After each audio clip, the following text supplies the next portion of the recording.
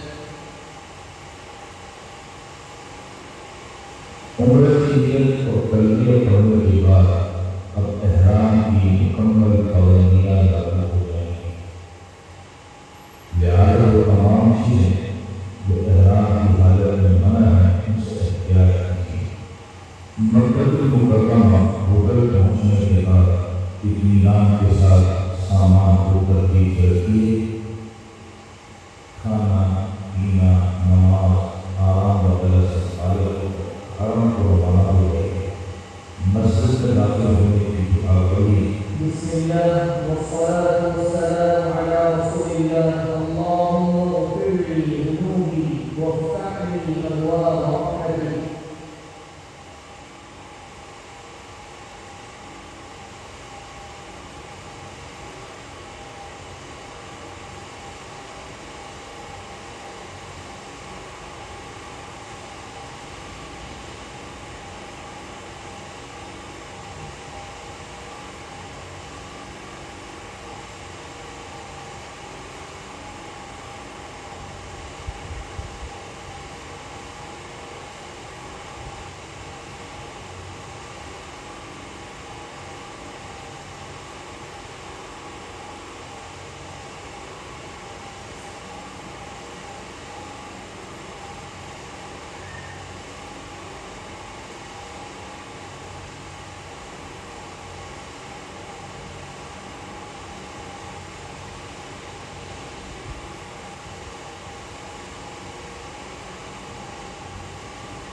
بیت اللہ بدری میں پڑے تو دعا کیجیے۔ جو دعاؤں کو قبولیت کے مقامات میں سے ایک مقام ہے، اس موقع کے لیے مشورہ اس مختصر وقت میں یہ دعا کیجیے کہ اے اللہ، مجھے ان لوگوں میں سے بنائیے جن کی دعائیں آپ قبول فرماتے ہیں، اور چاہے بھی دعا کر سکتے ہیں کہ اے اللہ، میں جتنے دن اس سفر میں رہوں اور جو دعائیں کروں اے اللہ تم قبول فرمائیے گا۔ یعنی طواف کرنے کی جگہ پر قائل رہیے۔ حضور اکرم صلی اللہ علیہ وسلم نے جب بیت اللہ کو دیکھا تو آپ نے یہ دعا پڑھی تھی، اس کا اہتمام فرمائیے۔ اللہم انت السلام ومنک السلام فحینا ربنا بالسلام اللہم زد بیتک هذا تعظیما وتشریفا وتکریما ومہابا وزد من شرفه وعظمه وكرمه ممن حجه أو اعتمره تشريفا وتعظيما وبرا أعوذ برب البيت من الدين والفقر ومن ضيق الصدر وعذاب القبر۔ مقام آنے کے بعد استوا کریے۔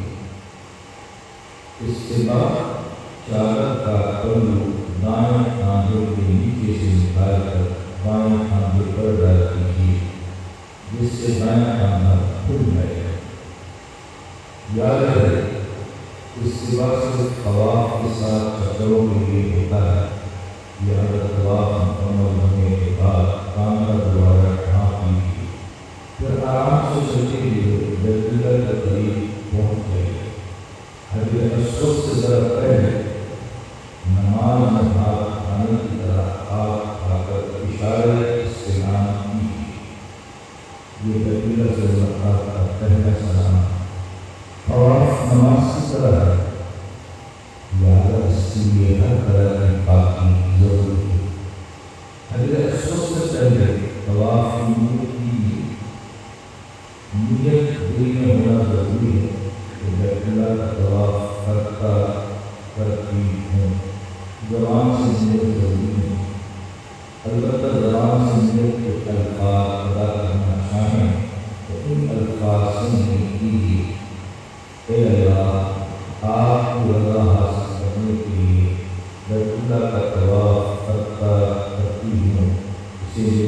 آسان فرما کر قبول فرما لیجیے۔ طواف حجر اسود کے سامنے سے شروع ہوتا ہے، لہذا دائیں ہاتھ کی طرف دیوار میں لگی گرین لائٹ کو دیکھ کر اس کے سامنے اس طرح کھڑے ہو جائیے کہ پیٹھ گرین لائٹ کی طرف ہو تو آپ کا چہرہ حجر اسود کے سامنے ہو جائے۔ طواف کے مطابق کچھ وضاحت۔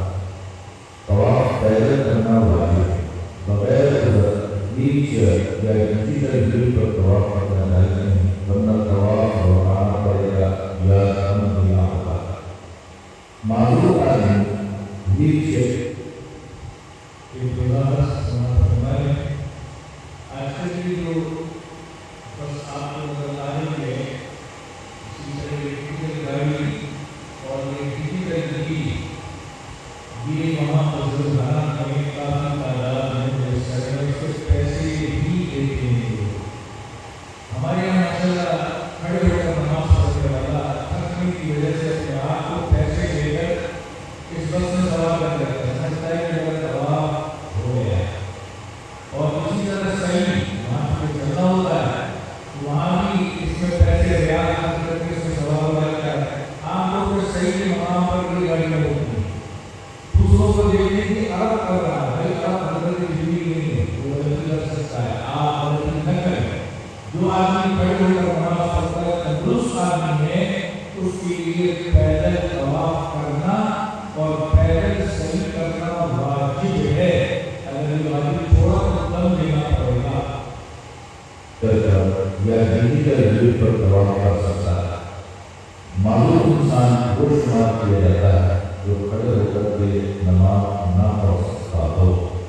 طواف کے دوران بغیر ضرورت کے بات کرنا مکروہ ہے۔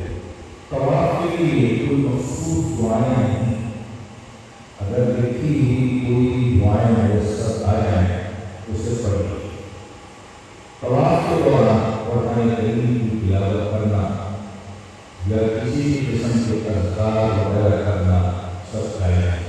اسی طرح طواف کے دوران اپنی زبان میں اللہ رب العزت سے دعائیں مانگنا یہ بھی چیز ہے جو دعاؤں کی قبولیت کے مقامات میں سے ایک مقام ہے۔ طواف کے ساتھ چکر، ان 7 چکروں میں سے ابتدائی 3 چکر رمل کے ساتھ کیے جاتا ہے۔ یہ رمل صرف مردوں کے لیے، خواتین کے لیے نہیں۔ رمل کا مطلب ہے اکڑ کر کانگڑے اٹھاتے ہوئے تیزی سے قریب قدم رکھ کر چلنا۔ حجر اسود کے سامنے دونوں ہاتھ اس طرح اٹھائیے جیسے نماز کی ابتدا میں اٹھائے جاتے ہیں اور اشارہ استعلام کیجیے۔ یہ بیت اللہ سے ملاقات کا دوسرا سلام۔ طواف کے ہر چکر کی ابتدا میں اسی طرح سلام کیجیے۔ یہ کل 8 سلام ہو جائیں گے۔ ایک سلام ابتدائی ملاقات کا اور 7 سلام طواف کے ہر چکر کی ابتدا ہے۔ اور یہ پڑھیے: اللہ اکبر، اللہ اکبر، اللہ اکبر وللہ الحمد، لا الہ الا اللہ وحدہ لا شریک لہ، لہ الملک ولہ الحمد وہو علی کل شیء قدیر۔ اللہم ایمانا بک وتصدیقا بکتابک ووفاء بعہدک واتباعا لسنة نبیک صلی اللہ علیہ وسلم۔ اپنے دائیں طرف طواف کے لیے چلنا شروع کر دیجیے۔ طواف کی ابتدا میں حجر اسود کے سامنے پڑھی جانے والی دعائیں رش کی وجہ سے چھوڑی جا سکتی ہیں۔ صرف بسم اللہ اللہ اکبر کہہ کر طواف شروع کر دیجیے، اور جو دعائیں طواف کی ابتدا میں پڑھی جاتی ہیں وہ دوران طواف چلتے ہوئے پڑھ لی جائیں۔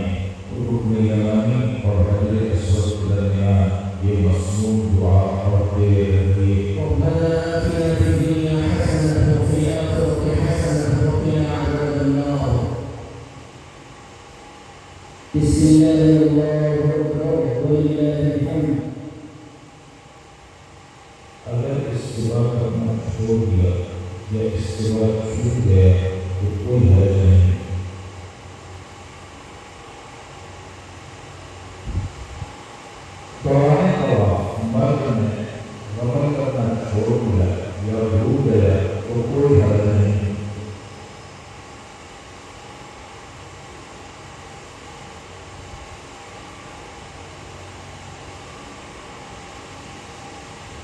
ربنا آتنا في الدنيا حسنة وفي الآخرة حسنة وقنا عذاب النار.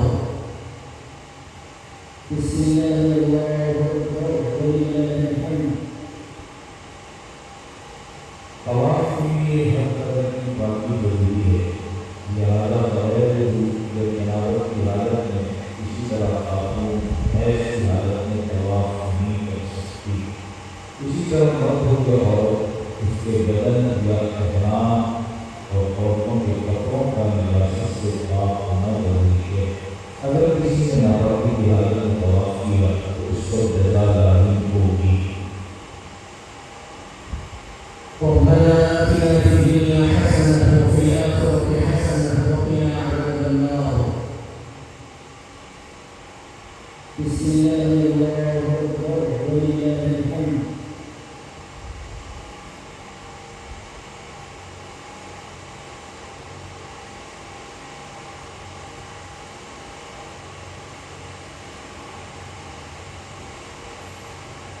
طواف کے لیے سطر چھپانا ضروری ہے، مرد اپنے احرام سے اور خواتین اپنے معمول کے کپڑوں سے اپنے سطر کو چھپائیں۔ اگر دوران طواف سطر کھلا رہا اور طواف کیا تو اس پر جزا لاحق ہوگی۔ ربنا آتنا في الدنيا حسنة وفي الآخرة حسنة وقنا عذاب النار. بسم الله الله أكبر ولله الحمد. دوران طواف خاتون کو اگر اچانک ماہواری شروع ہو جائے تو عورت فوراً مسجد الحرام سے نکل جائے، پھر پاک ہونے کے بعد طواف کے بقیہ پر مکمل کر لے یا اکثر نو طواف کر لے۔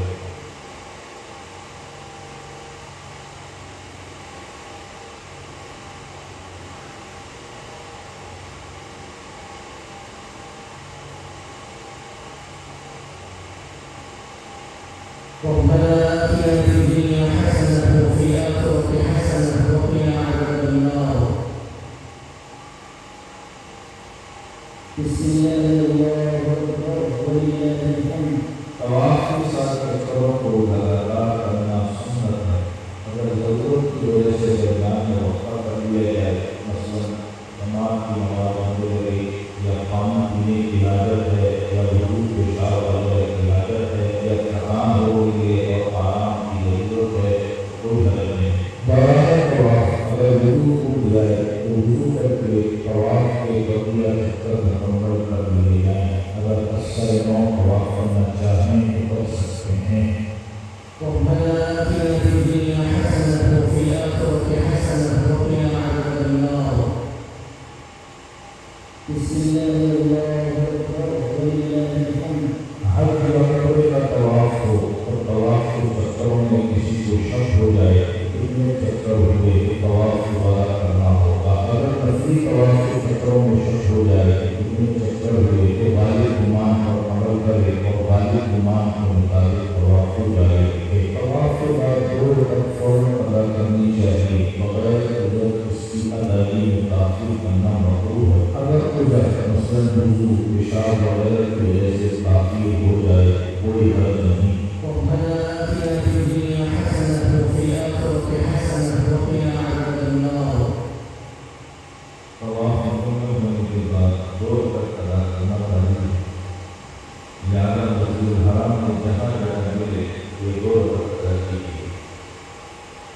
سنت یہ ہے کہ ان 2 رکعتوں کو سورۃ الکافرون اور سورۃ الاخلاص کے ساتھ پڑھیں۔ یہ 2 رکعت ہر طواف کے بعد پڑھنا ضروری ہے، یہ معاف ہیں، زندگی میں کہیں بھی ادا کرنی ہوگی۔ طواف کی 2 رکعت ادا کرتے وقت یہ خیال ہے کہ نماز کے لیے ممنوع یا مقروض وقت نہ ہو۔ ممنوع وقت طلوع آفتاب، زوال آفتاب، غروب آفتاب کہلاتا ہے، اور مقروض وقت فجر کے فرض پڑھنے کے بعد سے سورج نکلنے تک اور عصر کے فرض پڑھنے کے بعد سے سورج غروب ہونے تک۔ طواف کی 2 رکعت ادا کرنے کے بعد منتظر کے قریب آ جائیں۔ احرام کی حالت میں اس بات کا خیال ہے کہ منتظر سے چمٹنا نہیں، کیونکہ منتظر پر خوشبو لگی ہوتی ہے جس جس سے غم وغیرہ لازم ہو سکتا ہے، لہذا منتظم کے قریب ضرورت کے ساتھ جہاں موقع ملے کھڑے ہو جائیے، خوب دعائیں کیجیے، پھر خوب سیر ہو کر زمزم کیجیے اور مصنوع دعا کریں۔ زمزم کا پانی کھڑے بیٹھے دونوں حالتوں میں پیا جا سکتا ہے۔ پھر اہل اسود کے سامنے آ کر اشارہ استلام کیجیے، یہ بیت اللہ کا نواں سلام ہے، اب صحیح کے لیے روانہ ہو جائے۔ طواف کے بعد صحیح کی جائے، صحیح کے لیے سفر کے مقام پر آ جائے۔ اگر طواف سے پہلے صحیح کی تو یہ صحیح معتبر نہیں، صحیح خود کرنا ضروری ہے، کسی کو صحیح کرنے کے لیے نائی بنانا جائز ہے۔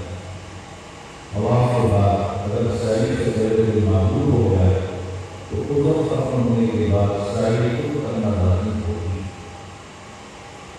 صحیح پہلے کرنا واجب ہے، بغیر قدرت ویل چیئر یا ڈیجیٹل لیے یا ڈیجیٹل گاڑی پر صحیح کرنا جائز نہیں، ورنہ صحیح لگانا پڑے گی یا دم دینا ہوگا۔ صحیح کے لیے پاکیزگی میں صحیح طواف کے فوراً بعد کرنا سنت ہے، لہذا طواف اور صحیح کے درمیان نماز، تھکن دور کرنے کا آرام، پیشاب وغیرہ کا وقفہ آ جائے تو کوئی حرج نہیں۔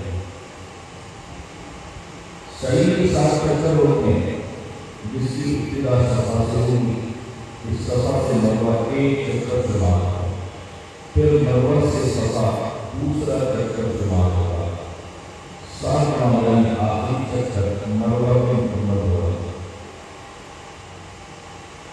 صفا کے قریب قبلہ رخ کر کھڑے ہو جائیے اور دعائیں کیجیے، جو دعاؤں کو قبولیت کے مقامات میں سے مقام ہے، اور مصنوع دعا پڑھیے۔ اللہ اکبر، اللہ اکبر، اللہ اکبر وللہ الحمد، لا الہ الا اللہ وحدہ لا شریک لہ، لہ الملک ولہ الحمد وهو على كل شيء قدير، لا اله الا الله وحده انجز وعده ونصر عبده وهزم الاحزاب وحده۔ پھر دائیں طرف چلنا شروع کر دیجیے۔ چلتے ہوئے جب چھت میں لگی گرین لائٹیں نظر آئیں تو صرف مرد دوڑنے کی صورت اختیار کرے۔ گرین لائٹوں کے نیچے یہ دعا پڑھنا سنت ہے۔ رب اغفر وارحم وتجاوز عما تعلم انك انت الاعز الاكرم۔ گرین لائٹ ختم ہوتی امام کی چائے چلے۔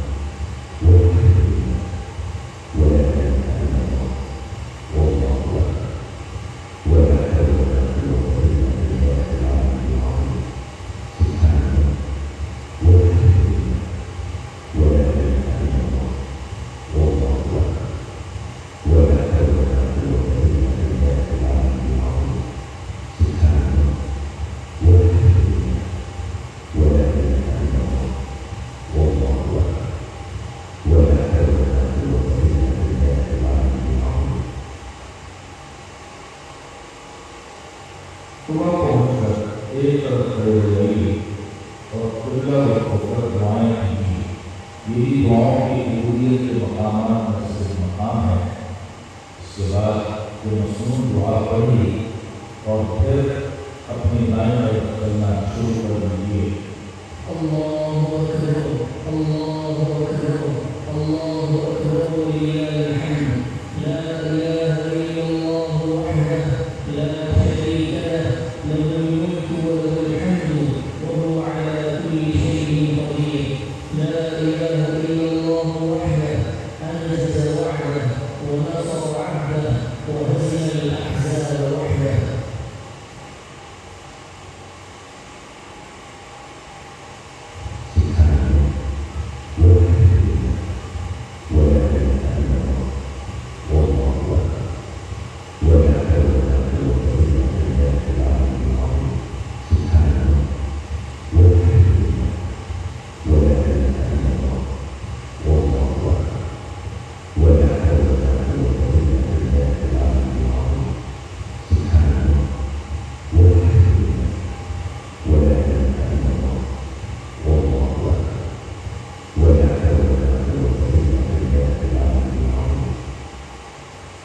چلتے ہوئے جب چھت میں لگی گرین لائٹیں نظر آئیں تو صرف مرد دوڑنے کی صورت اختیار کرے۔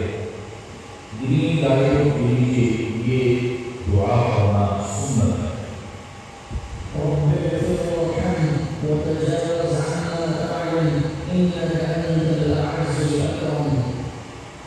گرین لائٹ ختم ہونے کی معمول کی جائے گی۔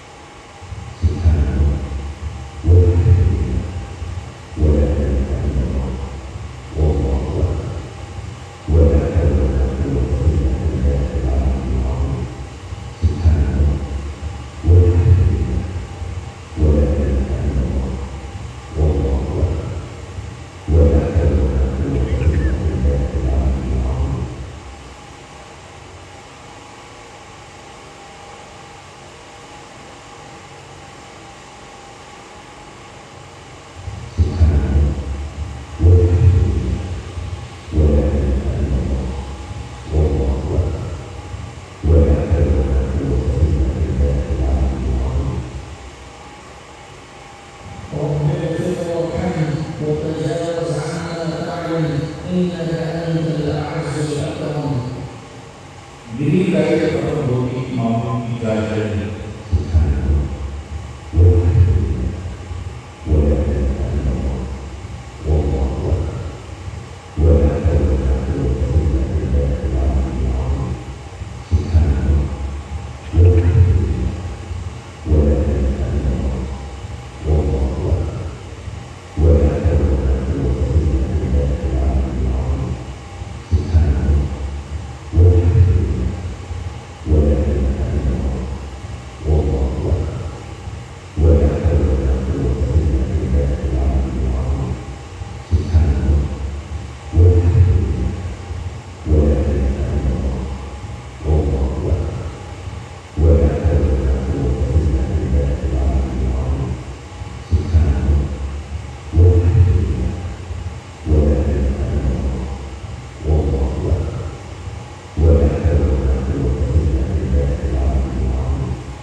وتجاوز عما تعلم انك انت الاعز الاكرم۔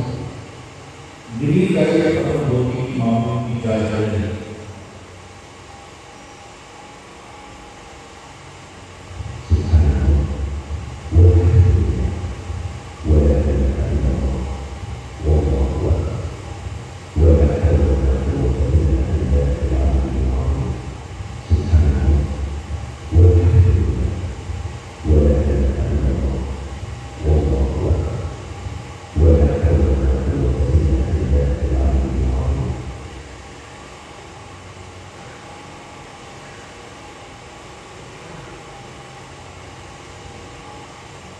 مرد یا کافروں کو یہ دعائیں دل پہ پڑ رہی ہوں تو یہ بھی ہو سکتے ہیں۔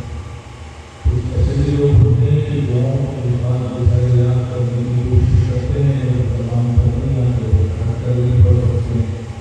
پھر بھی اگر زبان پر نہ آئے تو آپ اپنی زبان میں جو زبان ہوتا ہے اپنی مادری زبان میں جو دعائیں پڑھ سکتا ہے، کر بھی سکتا ہے، دوسروں کی بھی کر سکتا ہے۔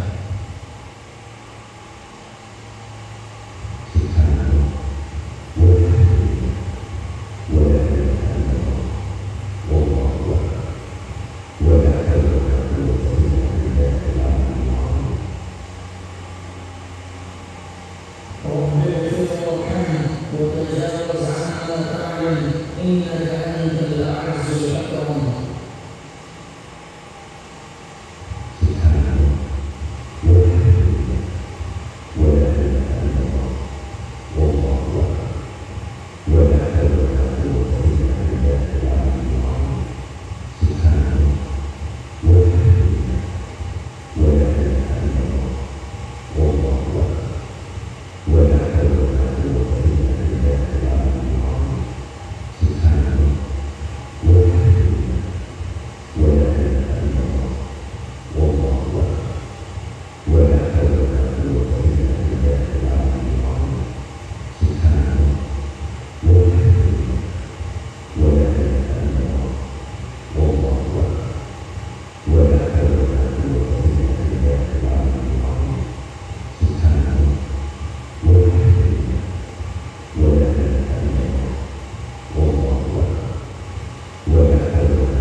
سبھی کے ساتھ سر مکمل کرنے کے بعد مرد اپنے سر کے سارے بال منڈوائے، خاتون اپنی جتیا کے کناروں سے جبکہ سارے بال برابر ہوں اور بالوں کی چونچیں نہ نکلی ہوں، اور از خود یا کسی دوسرے سے 1 انچ سے زائد بال ایسے کاٹے کہ سارے بالوں کے کنارے برابر ہو جائیں۔ اب عمرہ مکمل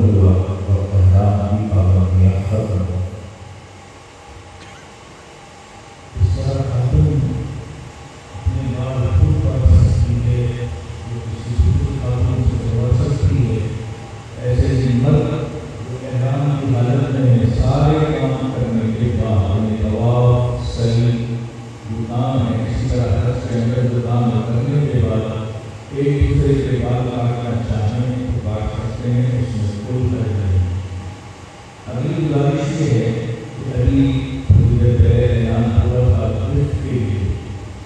گفٹ اس سال کا جو ہوتا ہے وہ موبائل ایپ کے ذریعے ہے، تاکہ ایک اور ہمارے پاس جمع ہوتا رہے۔ جیسے ہی موبائل ایپ ڈاؤن لوڈ کریں گے تو پہلے صفحے پر لال رنگ کا ایک بٹن ہے، اس کے ساتھ لکھا ہوگا کہ اس کے اندر ایک چھوٹا سا فارم ہوگا، آپ اسے اپنے گھر پر اپلوڈ کر لیں کہ ڈیٹا آپ کا ہمارے پر جمع ہو جائے گا۔ پھر بھی اگر کسی کو سمجھ میں نہ آئے یا موبائل ایپ ڈاؤن لوڈ سے نہ ہو تو سامنے اسٹاک لگا ہوا ہے، وہاں تشریف لے جائیں، ساتھ ہی انشاءاللہ آپ کی رہنمائی کر دیں گے۔ پھر بھی سمجھ میں نہ آئے تو کل آنے کے بعد اسٹاک سے رابطہ کر لیں، انشاءاللہ آپ کا یہ مسئلہ حل ہو جائے گا۔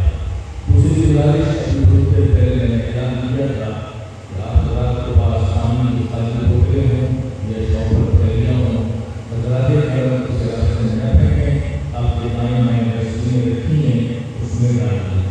تیسری گزارش یہ ہے کہ انشاءاللہ خرچ کا طریقہ آئے گا اور کل کی ہماری نشست انشاءاللہ 9:05 پر شروع ہوگی۔ وقت کا خیال رکھیں تاکہ فائدہ اٹھا سکیں۔ چوتھی گزارش یہ ہے کہ بہت دیر سے بات کرتے جا رہے ہیں موبائل ایپ ڈاؤن لوڈ کریں، موبائل ایپ ڈاؤن لوڈ کریں، آپ اس کو استعمال کیسے کر رہے ہیں؟ تو یہ ایک مختصر سی ویڈیو آپ کے سامنے ہے، اسے دیکھ لیں، انشاءاللہ آپ کو سمجھ آ جائے گا کہ موبائل ڈاؤن لوڈ کرنے کے بعد اس سے آپ کیسے فائدہ اٹھا سکتے ہیں۔ یہ صرف تجربے کے لیے نہیں، آپ کے گھر آنے کے بعد انشاءاللہ آپ کو کام آئے گی۔ اس میں پڑھنے لکھنے ہے، دعائیں کی ہے، آپ کو کی ہے، بہت کچھ ہے، آپ اس سے فائدہ اٹھا سکتے ہیں۔ جو حضرات اسے دیکھنا چاہیں تسلی سے دیکھیں اور جو جانا چاہیں وہ جا بھی سکتے ہیں۔ آج کی نشست الحمدللہ مکمل ہوئی، اللہ اسے قبول فرمائے۔ کل انشاءاللہ 9:05 پہ نشست شروع ہوگی، کل کا طریقہ ہوگا، کل انشاءاللہ وہ تفصیل سے بیان کیا جائے گا۔ اگر کسی کے پاس پہلے سے موبائل ایپ ڈاؤن لوڈ ہے اسے اپ گریڈ کر لے تاکہ جو نئی چیز اس میں آئی ہے وہ بھی آپ تک پہنچ جائے اور گفٹ کے سامنے اسٹال سے رابطہ کر سکتے ہیں۔ آپ کو موبائل اپلیکیشن ڈاؤن لوڈ کرانی ہے، وہ بھی انشاءاللہ ہمارے ساتھی جو اسٹال سے آپ کو ڈاؤن لوڈ کر کے دے دیں گے۔ دعا انشاءاللہ آپ کے دن ہوگی۔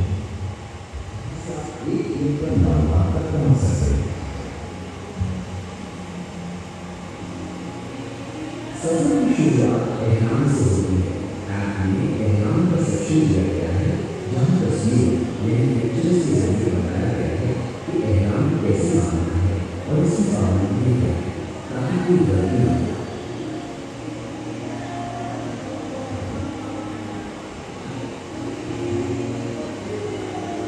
صرف تصویر نہیں بلکہ ان لوگوں کے لیے جو دیکھ کر سیکھنا چاہتے ہیں مکمل ویڈیوز موجود ہیں۔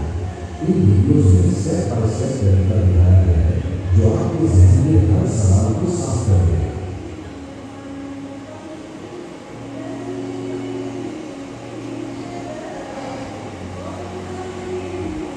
عمرہ کے ارکان